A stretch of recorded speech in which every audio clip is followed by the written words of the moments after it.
Now, between these two leaders, who is actually demarcating Nigeria? It's very important that you watch this video. We are a poor nation. Please, Nigeria is not a poor country. It is poorly governed. The difference is very clear.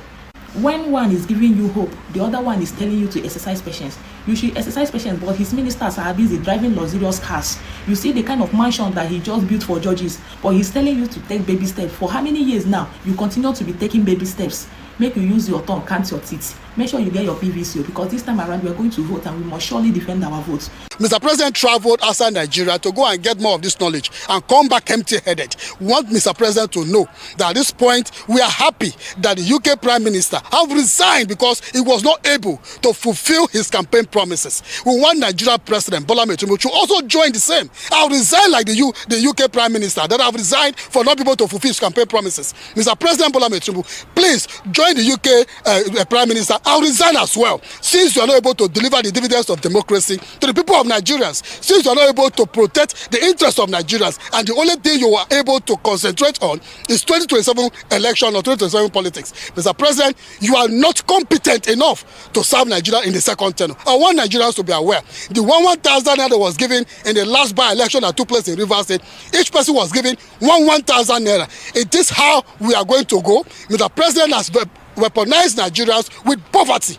Mr. President Bola Ahmed Tinubu has made the country so difficult that Nigerians are suffering from abject poverty, and that is what Mr. President have achieved. Mr. President also did the removal of fuel subsidy. What has gone on ever since the removal of fuel subsidy took place? Yet Mr. President has recovered so much from all the accumulated money. Yet Mr. President has not been able to make good use of the IGRO or the returns of all the money he has been able to get from all the fuel subsidy. So we're asking Mr. President, what are you doing with all the money that you have received or you recover from fuel subsidy and other means that you have recovered Nigerian resources? What are you doing when you still go ahead to borrow money for sustenance or for governance or for politics in this country? What is Mr. President doing? Mr. President, you are not able to keep your campaign promises. Please join your counterpart or the foreign your colleagues in the UK and resign. I speak here right now as a proud citizen of Nigeria, but sad at the same time because Nigeria is at a precipice. Nigeria is dwindling and collapsing under the heavy weight of mismanagement that emanates from incompetent leaders. I speak to Tinubu, our president, to copy the act of the Prime Minister of Britain, who voluntarily resigned, admitting of his failure to give the dividends of the people that elected him. Let me remind you, Mr. President, that Aso Rock is not an entitlement. Aso Rock is not an inheritance. Aso Rock is a call to duty by the people who elected you. We, the people, own Aso Rock, and we select our leaders. The same people will tell you whether you have failed or you have passed. Now we tell you you have failed, and do the honorable thing, resign. Tenure is not an entitlement. Tenure is a measure of the expectation of the people. And when the people lose hope for the expectation, it signals the time for you to resign. I can tell you for sure that there is no currency called propaganda that we can take to the market to buy foodstuff at all. The market prices does not know who is Yoruba, who is Christian, who is Muslim, who is Igbo. And therefore, two of the basic things that have threatened the unity of Nigeria, religion and tribalism, are the very things that you, Mr. President, have activated. Today, we see ourselves from the spectrum of Yoruba, Igbo, Muslim, Christian. Need I say that the lives of Nigeria is no longer comparable to the lives of sanity? We are almost comparable to Easter chicken that are unalived, just like that. We cannot begin to count the number. Today, Nigerians are not even safe in their own land. Our brothers abroad cannot even have the confidence to come back home because there is nothing that encourages them to come home. Imagine the billions of nairas that will emanate from sprouting industries because of the presence of our members in diaspora. Here we are. We cannot begin to mortgage the entire interest of Nigeria because of the ambition of one individual. It is not your turn. It is not. This is not the entitlement of a Milocon. This is the turn of the people, and the people have decided that it is either we have a country that works for all, or the consequences of betrayal of our votes, which you didn't even get, and you admitted in your inaugural speech. that I know you didn't vote for me, but I am here now. You rubbed it in our faces because you have grabbed, snatched, but you will not run away with it this time. I can assure you that. Please, Nigeria is my country, and nobody can intimidate me for demanding what I want. And what do I want? It's a very, very simple demand. I am not demanding for money. I am not demanding for position. I am simply demanding for good leadership, which is obviously bereft of what we currently have as an administration. So I therefore plead, Tinubu, you have failed and failed the masses. Please resign. I will say it again and again, that your tribal person is the leader or the president of Nigeria does not mean that you enjoy good governance, does not guarantee you safety, does not guarantee you low price, does not guarantee you anything. In fact, listen to this. When Jonathan was a president, he did not break Yoruba land. Exactly. When Buhari was a president, he did not break Yoruba land. Now, when we have Yoruba as our president, where we should enjoy at least a pleasure from our man, we are now in shouts, crying every day. When Jonathan was the president, he did not break the Yoruba land. When Buhari was the president, he did not break the Yoruba land. But now that a Yoruba man is the president, the Yoruba land won't break. Let me tell you something I said the other day. When Buhari was the president, the North was not safe. They were not safe. In fact, the highest insecurity happened in Katsina State. And the same thing, I will say it again, that if an incompetent Igbo man become the president of Nigeria today, the Igbos will also suffer the same thing. Now, I'm not trying to say that when a tribe or a region produce a president or a leader, they suffer. No, it means that when any tribe produce an incompetent leader and that incompetent leader produce bad governance, it will affect everybody. So the reason why I'm saying that this now is because of those who carry tribe on their head, who carry religion on their head, who carry everything. Oh, it is the turn, it is the turn of the Yoruba, it is the turn of the Igbos, it is the turn of the Hausas. You know, really mean, that your uncle is the president of the Federal Republic of Nigeria, no guarantee you safety. In fact, that makes you a soft target. Yes, that makes you a soft target. It means that they will kidnap you faster. Yes. In fact, it makes you the highest target. So, dear Nigerians, as much as we are trying to protect our ethnicity, trying to protect our tribe, competence matter when choosing leaders. Competence matter when choosing leaders. And I can tell you, election is around the corner. But again, we're looking at 8 years. Wow, I wish our brothers from the southwest can give us someone like Oshibanjo, so that you guys can understand that we do not have problem with Ashwaju. We just want a country that works for everybody, where every region will be safe. Kojubelo, where everybody will be safe. If you think it is about tribe, let me ask you people, are the Yorubas buying fuel cheaper? Are they safer than every other region? I know what you will say in the comment section. APC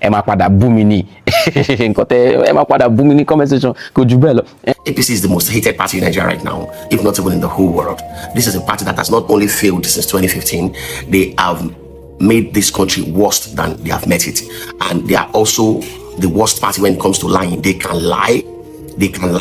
The president recently lied repeatedly about raising bond to pay the Gencos. You know, the electricity people raising bond to pay the Gencos last year, December, another bond in February, and I think another 1 trillion of naira, then another 1 trillion that they're about to raise again now in his speech, according to June 12th speech, of money that is needed to be paid to the Gencos. Lies upon lies upon lies, calamity upon calamity. So it's just clear. Nigerians don't like APC. Nigerians loathe APC. Nigerians hate APC. We hate them. We don't want to see them anymore. They are an affliction on the people of Nigeria, and we do not want them.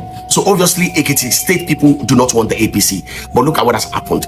They shoved APC down the throat of Ekiti people in the Ekiti election. It shows how very, very useless the APC people are. And this is exactly what Tinubu is going to do in 2027. That is why I'm using this opportunity to tell our incoming president, Peter Obi, because Peter Obi, you are going to win that election. You will win that election, Peter Obi. You won in 2023, even when you are not so ready. Now you are very ready, and the people are with you. In 2023, you won that election by a landslide, but we were unable to protect the vote. In 2027, Nigerians, we need to rise up. All the tech people, all the civil society, all the youth leaders. This is the time for us to rally around Peter Obi and make sure that our votes count. Because one thing is clear, Tinubu will want to rig the election. He will definitely want to rig. He has never won an election before, rather than to rig. That's what APC knows how to do. It's either they rig you or they pick you out by the courts. And this is not going to happen in 2027. So I have this to say to President Bola Ahmed Tinubu, our one-term president. Please, in the name of God, accept your destiny and your fate. because we are going to vote you out next year, and our votes must count. If you don't allow our votes to count, history will remember you as a very useless man, a very useless president. Because Mr. President, we hate you. You have failed. We want you to get out of that place, and we are going to vote you out. So just be honorable. Get out with your failure. Go back to your house and be a good grandfather to your children, to your grandchildren. You are already a blessed man. So thank God for what you have been able to gather. And just get out of that seat, because you have no business there. People are dying. People are being wasted. Children are being kidnapped, and they are being forgotten in the bushes. And instead of them fortunate to want to contest, in a sane society, you should have resigned. But it's okay. We will vote you out though. We've seen what you did in Ekiti. You will not be able to do it again next year. You will not be able to do it again, Mr. President, because we are going to stand by our vote and we'll defend our vote. And this is an opportunity as a street boy who God has made successful to tell all those street boys out there, don't let them use you against us. All the street boys, this is a message from a fellow street boy to you guys. Don't let them use you against us. Stand with the people, and history will remember you well. Boys, don't let Tinubu use you against the people. The people are suffering and you know it. Let the votes of the people count next year. The street will win next year, sir, because the street is with Peter Obi. And that is exactly what will happen. Nigerians, be strong, because it will be a new day. The June 12th speech which Tinubu make this year is the last speech he will make as president. Because by next year, June 12th, now Peter Obi will make speech. Do you know in the 8 years tenure of Bola Tinubu as the executive governor of Lagos State, he did not build one single bridge? One. To put this in context, Lagos State is actually a state that is actually built on water, surrounded by water. It's a coastal state. So he spent 8 years as the governor of Lagos State and he did not build one bridge. And you hear all the claims of he built Lagos, he built Lagos, he built Lagos. What did he build in Lagos? Let's jump into this conversation, because it's very important Nigerians understand that for so long, this man has been built in the persona of what he actually never is. He has been given a personality that actually does not exemplify what he did as a governor. They've always termed him as a builder of Lagos, and for many Nigerians that have been unsuspecting, that do not get to do research for themselves, that have not been to Lagos, that do not know anything about Lagos, you just see, because one of the biggest problems we have as a people is the absence of history being taught in schools. And also, this has been the major benefiting attribute for politicians, because when you don't teach people history, they don't know where they're coming from. Whatever you tell them in a generation like this, they will swallow it hook, line, and sinker. And so, prior to the 2023 elections, all the mantra was that he built Lagos. If he could do it in Lagos, he would do it in Nigeria. And many of us that knew this were saying, no, this is a lie. So why am I saying this? A video of Mr. Peter Obi got trending on social media. A way back video. Let's just play this video and watch the video briefly, please. Of a Benebe community in Oka North local government area of Anambra State can now beam with smiles as a predicament of having to cross the Ezu River with canoes has come to an end. The bridge over Ezu River collapsed 5 years ago when a truck laden with construction materials sank into the river. Anambra State's Governor Mr. Peter Obi, who vowed to complete the bridge in record time, lived up to his promise. He inspected the project and expressed satisfaction.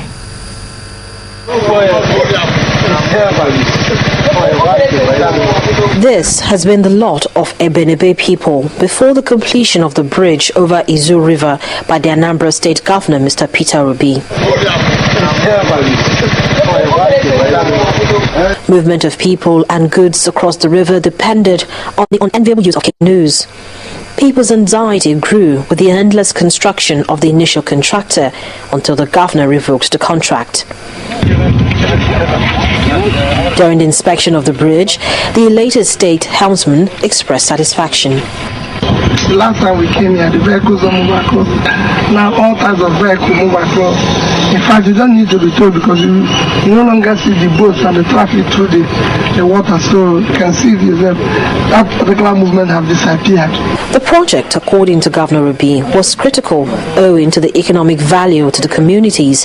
He vowed not to relent until a thoroughfare is achieved. Alright, that's a video, and when this video got trending, I made a tweet.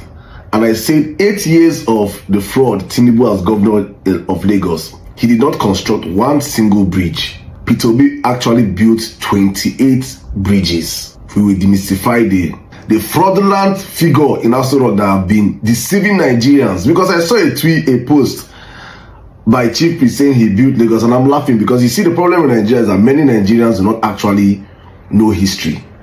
Many Nigerians do not actually understand Lagos. Lagos was capital of Nigeria since 1904, I think, or 1902 up until 1992. That's close to 100 years.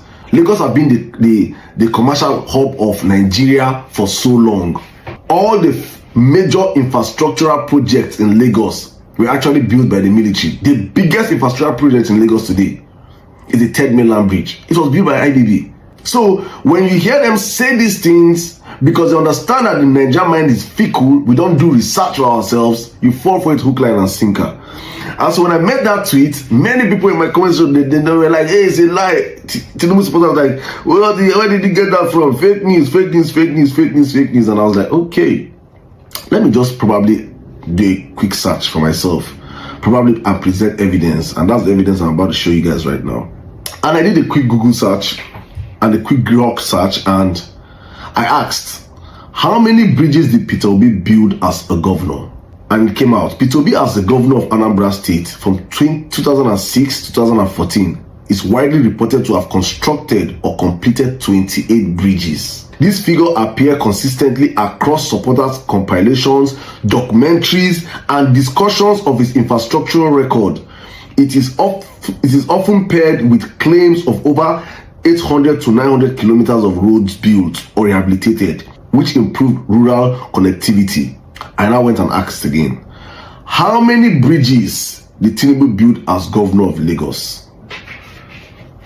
Bola Tinubu as governor of Lagos State 1999 to 2007 is not credibly documented as having constructed or completed any major new bridges. Critics and contemporary discussion frequently note that no new standalone bridges were built during his 8-year tenure, contrasting with predecessors, e.g. the federal government project like the Third Mainland Bridge in the 1980s to 1990s, or successors like Fashola and Ambode, who delivered more visible bridges and flyover projects. So it is not a context of in Bola Tinubu's time where the bridges needed. Yes, because Ambode built bridges, Fashola built bridges. Tinubu did nothing in 8 years. So what did Tinubu build in 8 years as governor of Lagos? What is the benchmark? What is that blueprint? The blue rail is under Sanwo-Olu. The only thing Tinubu did in Lagos in 8 years was to demystify and destroy the institutions in Lagos.